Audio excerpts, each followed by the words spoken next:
So we've pulled out the old drive. This one's 5 years of runtime, so it means the drive's even older than that. The date code 13373 may tell you exactly when it was made. This drive here is getting replaced with the Western Digital Red, and it's got something like 1,000,000 hours of runtime on it if you run it in a constant state of on.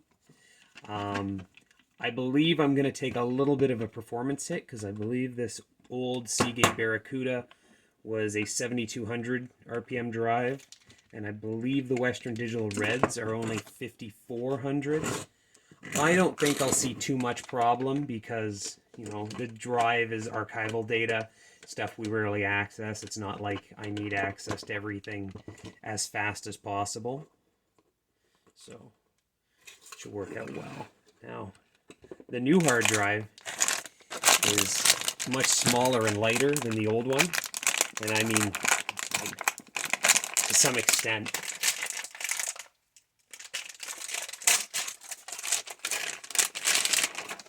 I'll just show you. Here's the new drive.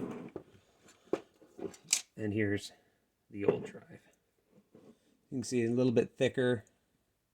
The new one is probably 2/3 the weight of the old one.